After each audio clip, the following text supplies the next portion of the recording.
Hey everyone, so let me know what you think in the comments, but I've always felt like not every TV needs an unboxing. We've definitely played with just unboxing every TV that we've got, but in the end, I feel like a TV needs to be unique in some way to deserve an unboxing. Maybe it's got something unique about how you set it up, or it's got some unique feature that we haven't seen before and kind of want to dive into it a little bit. Or what's unique about it is that it's just over the top and outrageous, like the Hisense 110-inch UX or the TCL 115-inch TVs.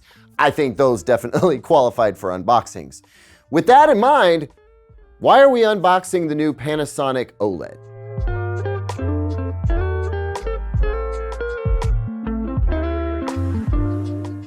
Welcome back everyone, I'm Caleb Dennison, and just a second. This TV has leaves on it, which is not a great look. So anyway, I wanted to do an unboxing for this Panasonic TV, not just because Panasonic's back, and that's kind of notable. We already kind of covered Panasonic coming back and why that's notable.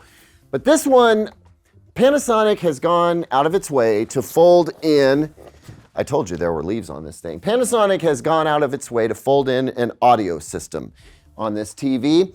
And that's part of the reason why I still have the Sony A95L set up here, because it has a pretty top-notch audio system built in where the screen serves as the speaker. Panasonic goes a different direction than that, which we're gonna see here shortly. But I wanted to take a second to kind of dive into not just the audio and its functionality, but also how Panasonic went about it. With OLED TVs, we're used to very, very, very thin screens, even if there is a little bit of a bump out at the bottom. And I think this TV just eschews being thin entirely in service of having an audio system. I feel like that's worth taking a special look at. So let's go ahead and dive into this thing. So I intentionally did not watch any other videos about this TV.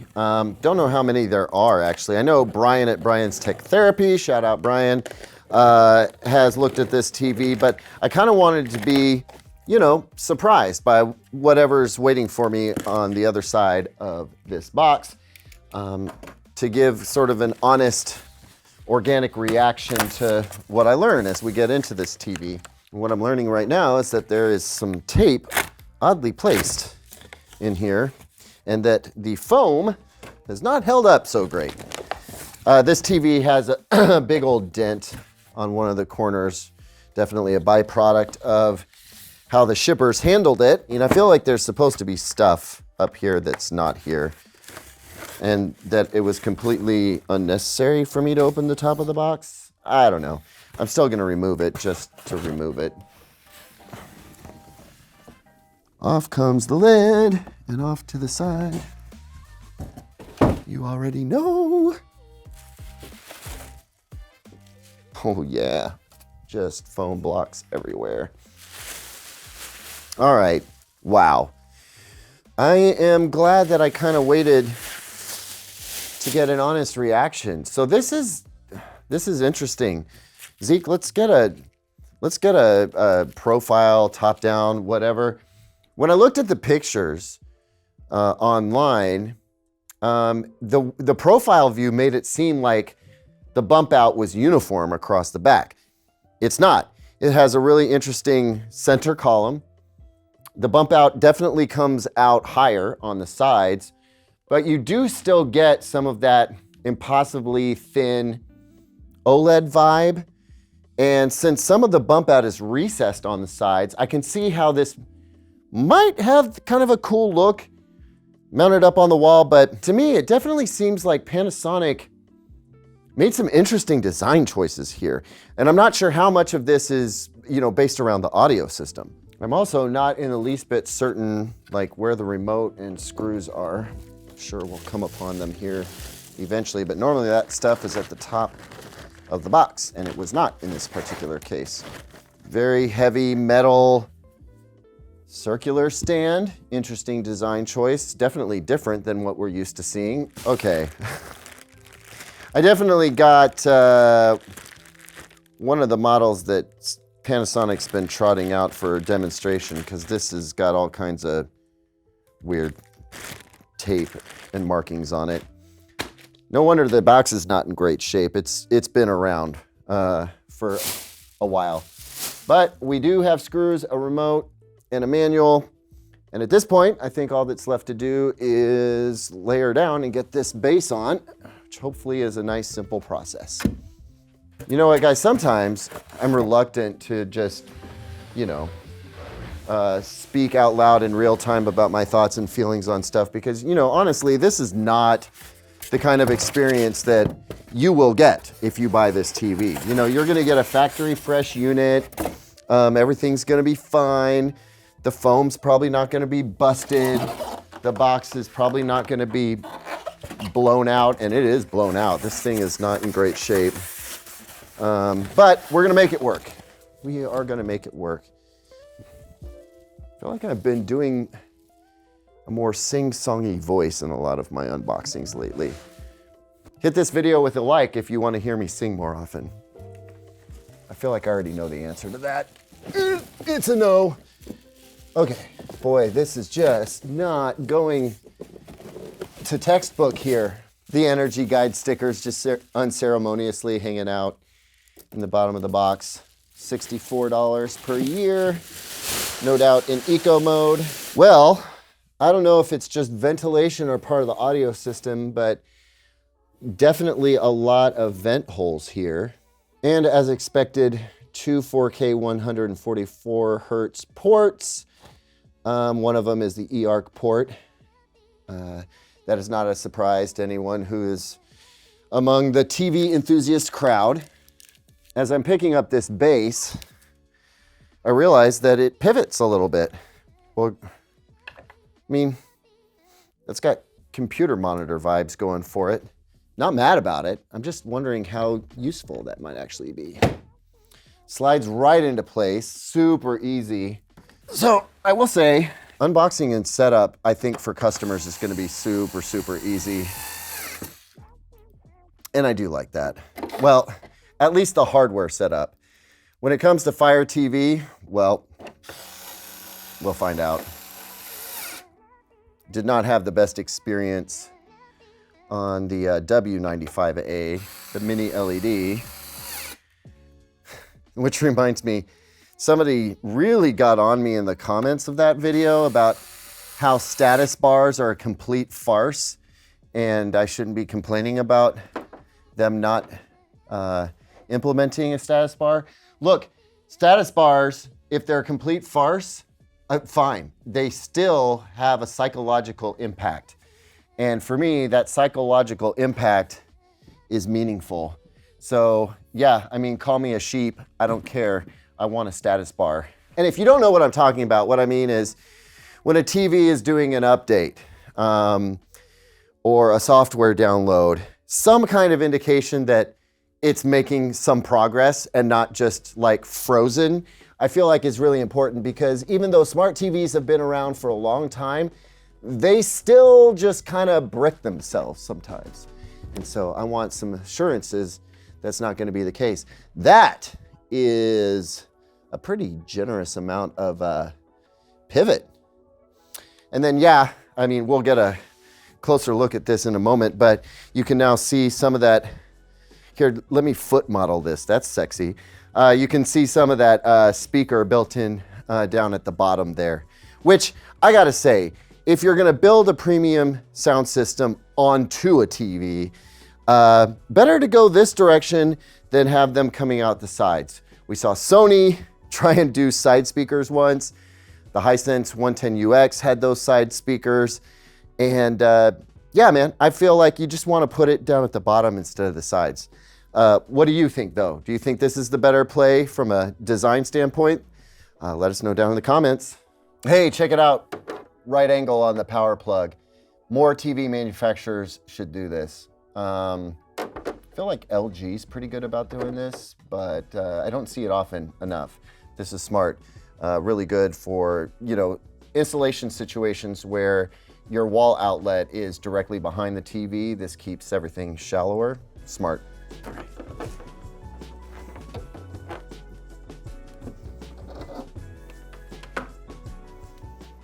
Thanks to the help from Zeke, Shout out Zeke. We've got this thing up and running, or at least up.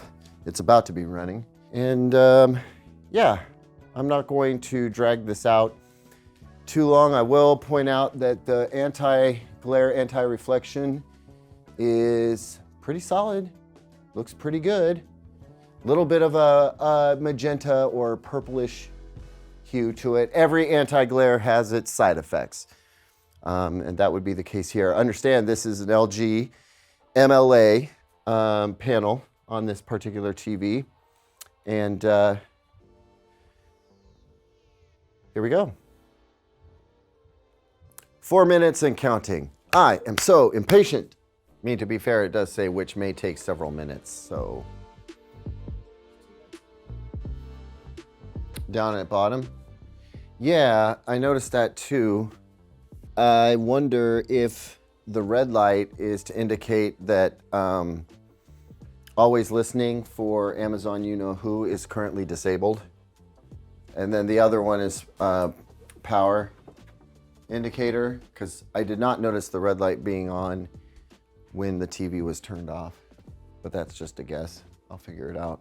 6.5 minutes in, we're still updating. But speaking of updates, I did want to mention that after we reviewed the W95A, Panasonic got a hold of me and let me know that ATSC 3.0 tuner functionality is going to be provided via an update. Don't know if that's happened yet, and I suppose we'll find out, you know, once I connect an antenna to this thing. But I did want to just update everybody who may be following along with the Panasonic story that ATSC 3.0 tuning capability is apparently addressable via an update, which Panasonic intends to do. See, status update lost. And I'm sure that it's doing what it needs to do. But, you know, anytime you get 7.5 minutes deep into something, I feel like you're kind of wondering.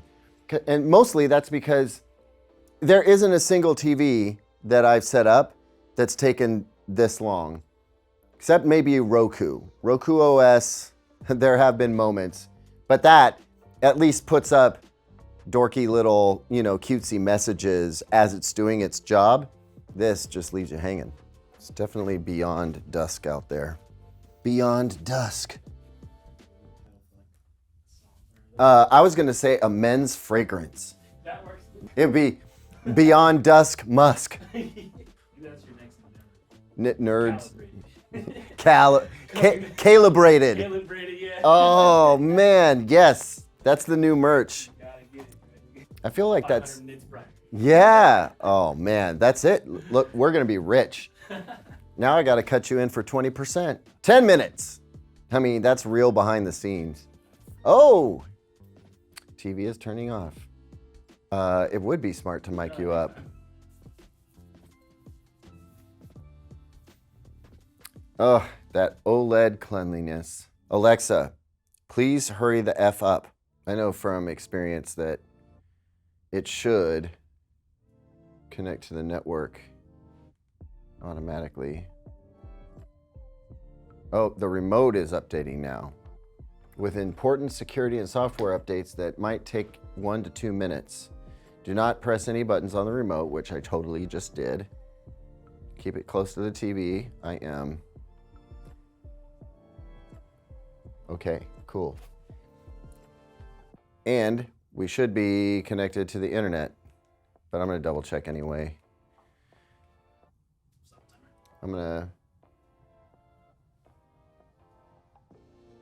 Oh, nope, it's checking for updates.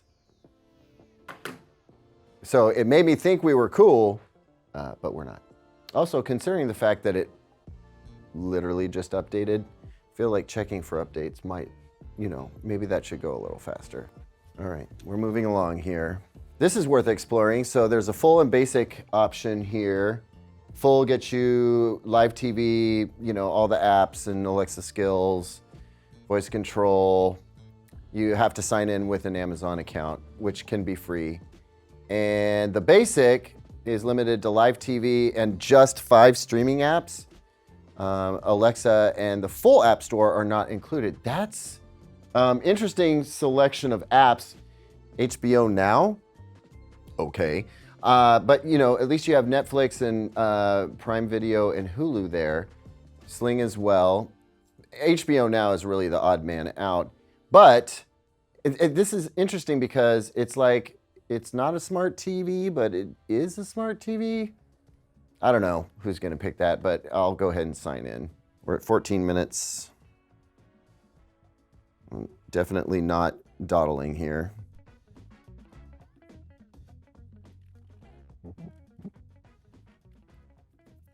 And stop. 15 minutes, 26 seconds, give or take. 15 minutes total setup. Seems a little excessive to me. Oh man. So for now, we'll just do picture settings for apps and video. Looks like by default, it is in normal mode, which I actually don't think that's the default move. Although I think what we're gonna need to do is look for an eco mode to turn off here. Ambient sensor is on by default. So we're gonna turn auto brightness off and auto white balance off, just because I need to do that for reviewing the TV. I am gonna bump the luminance just a little bit to make it more camera friendly. Peak luminance is at low. I'm definitely gonna put that at high, again, just for the camera. And HDR settings, we're gonna leave at their defaults because they've been fine in the past. We're in filmmaker mode, so motion stuff should be turned off. And it is, good stuff. Sound settings for apps and video. All right, so there's an AI mode, standard music, speech, stadium user. Guaranteed I am gonna have zero use for stadium. When has stadium ever sounded good on anything? I'm gonna go out on a limb and say never. So the sound focus mode has a pinpoint spot or area option, and I do not know what that means yet. So that'll be fun to investigate later. The last thing I wanna do for this unboxing is hear how the TV audio is. And for that, I usually pull up this one music video that I've seen a million times that everybody's probably super tired of seeing, but I'm gonna pull up Dirty Loops doing Thriller, because I know exactly how it should sound, and it's an immediate reveal for how good the audio system is on a TV. At least the fidelity portion of it and how much bass it has, whether it's harsh, whether it sounds pinched or tinny or brash. I'll dig into how well it pulls off Atmos effects and that kind of thing for the full review. Right now, I just want to get a feel for, you know, is this sound bar kind of built into the bottom of the TV worth having there or not? So fun fact, I just recorded the Best OLEDs 2024 video, and in it, I say there are 4 top tier OLEDs and they're all outstanding. The Z95A is among them, right next to the LG G4, the Samsung S95D, and the Sony A95L, which technically is not a 2024 TV, but it exists as the flagship for Sony's lineup. Yep, good start.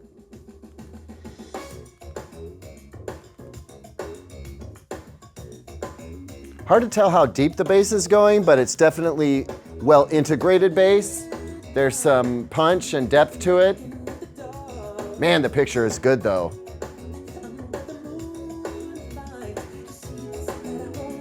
I'm gonna crank it a little bit.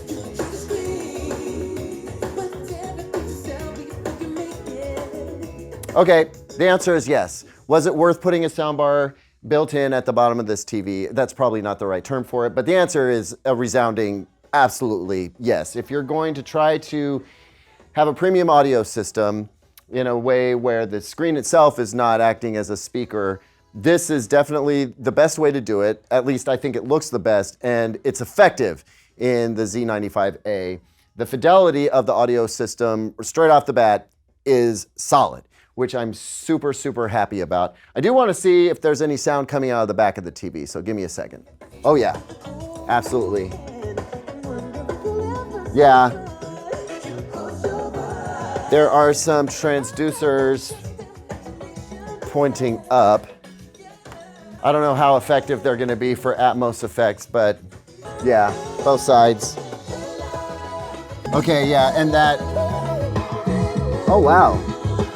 Okay, so top center here is backfill. So I think that is designed to refract off of the wall behind. And then that lower vent that we showed you on the back of the TV earlier, that's the subwoofer. So we definitely have a separate bass transducer in addition to what's here on the front array. And then we have 3 sections of speakers at the top to kind of enhance, I assume, like the height effects from the TV. And like I said before, absolutely worth it. Definitely one of the better sounding TVs I've heard. And I would say that it's gonna probably be given the Sony A95L a run for its money. But that, my friends, is gonna be part of the full review for this TV, which will be coming soon because I have done a lot to make it possible to stay focused on this TV for the remainder of this week so that we don't have an extended turnaround on time. You should be seeing the review for this TV not too awfully long after you see this particular video. And I can't wait to have you back to hear how this TV is competing against the other top 3 OLEDs that are available in the US this year. Definitely charging a premium price point, so it needs to stand right up to the rest of them, but I think it will. Everything I'm seeing so far indicates that indeed will be the case. Thanks so much for joining us for this unboxing. I hope you enjoyed it. What do you want to know about this television? Now is your opportunity to weigh in down in the comments section. I'll be sure to check those out before I finish the review. Don't forget to like and subscribe and share this video with a friend if you know somebody who might be interested in this particular television. I'll see you on the next one, everyone. And until then, here's 2 other videos I think you might like.